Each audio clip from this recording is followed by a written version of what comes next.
ignore and outperform them. You see, while you're over there watching me and talking about me, I'm working. I'm working hard. I'm taking things to the next level. You keep gossiping and I'll keep working. You keep talking smack and I'll keep working.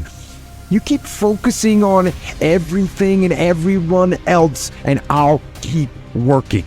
And when you finally look around at where you are and where I'm at, you realize that you have nothing left to talk smack about. And you will lose and I will win. Your body doesn't know about quitting. Your body doesn't know it's tired. The body doesn't know that it's shaking or rattling. It's your brain, it's your mind that will quit on you. Every single time, your mind will let you down. But you gotta learn how to do mind control. And if you can do mind control on your own self, you're on to a winner. But I know that the feeling of pain and tiredness is temporary, but the feeling of greatness will last on forever. Whenever you feel negative or unhappy about anything, you say, wait a minute, I'm responsible. I'm responsible for my life. I'm responsible for what happens. I can't change the past. I'm not going to spend a second worrying about the past. I'm going to become so busy working on my future and my goals that I don't have time to think about the past. You're always afraid to take the first step because all you see is every negative thing 10 miles down the road. You can do anything you want. You are bound by nothing. People can't get up in the morning and they can't get out of bed. I'm going to tell you why. Because they can predict the feeling of everything that's going to happen in their life. And their body's resigned to the familiar. It says, oh, another mundane day. But remember when you were a kid and you were going on a field trip? What happened then? You were up and dressed and ready to go before your parents were up. You know why? Because you knew something unexpected was going to happen. That's how we should live our lives. Waking up with the understanding, expect the unexpected, and something unusual should happen in our life as a result of our efforts. Listen to people that are going to tell you that you can't do it.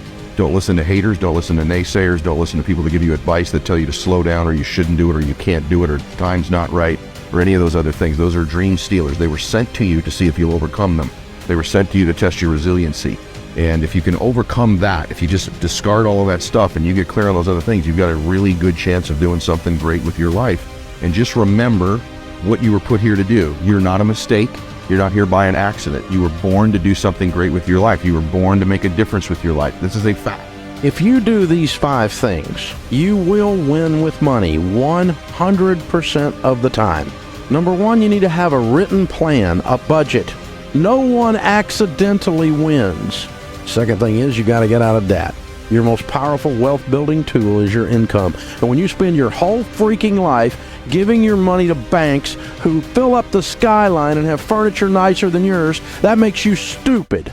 Number 3, live on less than you make. You need to decide that my life is not good enough the way it is, and so I am going to control the controllables. I am going to change some things. And then you're going to save some money. You know how rich people get rich? They save money. And if you'll get out of debt and you'll invest and you live on less than you make and you have a plan, then you could do the last one. It's the most fun you'll ever have with money. You can be outrageously generous. I had to convince myself that I'm going to make it, regardless of how people felt at that time. And what it does is it makes you feel like, well, it made me feel like there's going to be points that people are going to mistake my confidence for arrogance. They don't understand the process I went through and how much I had to believe in myself in order to make these things happen. There's no losing, only learning. There's no failure, only opportunities. And there's no problems, only solutions. So to me, what failure is the mother of all success. If it wasn't for Michael Jordan getting cut from his 9th grade basketball team, he wouldn't have became Michael Jordan. If it wasn't for Oprah Winfrey and how she got fired because she wasn't good for television, all they can do is learn and come back bigger, better, stronger, because all it's going to do is lead you in the right direction. You're called. Anything? You can't run from it. You can't deny it. You can't pass it off. It's your call. God knew what he was doing. He knew who he was calling, and he expertly and intricately detailed every aspect of your life, your being, your persona, your psyche, your physicality, everything about you, from the texture of your hair, to the color of your eyes, to the way that you laugh, to the fingerprint on your thumb. Everything is connected into your calling. And until you walk into the fullness of the thing that you were created for, you will find yourself frustrated. When that alarm clock goes off at 4 or 5 in the morning, your mind says no. You just say, this is what we do. It's what we do now. Because to get to where you want to go, the amount of pain involved, I'm not saying physical, I'm not saying you got to break yourself off. The amount of mental pain of how many times you're going to have to do something that you don't want to do to get to where you want to go. There's going to be more times you do something that you don't want to do than you are going to want to do it.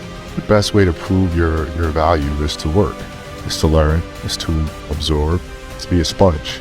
You always want to outwork your potential. As hard as you believe you can work harder than that. You take two people, one believes in ghosts and one doesn't. You put them both in haunted houses. And in the middle of the night, there's a bang. The person who believes in ghosts is now terrified. There's a ghost, they're calling an exorcist, they're panicking in the room, they're hiding. The person who doesn't believe in ghosts goes win and goes back to sleep. It's the same noise, it's the same scenario. But it's the belief in their mind that it ruins their life. Yeah. It's the belief in their mind that turns against them. You can be rich, but if you're without God, what do you have? You have nothing. The Apostle Paul wrote to Timothy and said, instruct those that are rich in this world's goods, not to be proud. Don't fix your hopes on the uncertain things that money can buy. Fix your hope on God. Jesus said, seek ye first the kingdom of God and his righteousness, and all these things shall be added unto you. Put God first. God will take care of the rest. But if you put money and pleasure and power first, you're going to be deceived. You're going to come up empty. You're going to come up short-handed. So you want to be normal. So you just want to be like everybody else that roams the world, not knowing the power that's in them, being fine with being mediocre. You want to go back to who you were, huh, David? I'm like, fuck that, man. I see a whole bunch of people walking around out here who have no idea how talented they truly are. Now I'm talking about talent, like some God-given ability. Talent that sometimes you have to hone, you have to work on, and you have to harness yourself. And they just walk around just on their phones, just clueless to how powerful they are. Every difficult moment you're having, God is processing. Everything you're going through is preparing you for what you ask God for. If you got to be more caring along the way, He gonna let you have some trials come your way that's gonna have to produce that in you. And if you need to be tough when you get to where you're going, then He gonna toughen you. Depression. One of the most important things you could realize is that you're not alone. You're not the first to go through it. You're not going to be the last to go through it. And oftentimes it happens. You feel like you're alone and you feel like it's only you and you're in your bubble. And I wish I had someone at that time who could just pull me aside. It's going to be okay.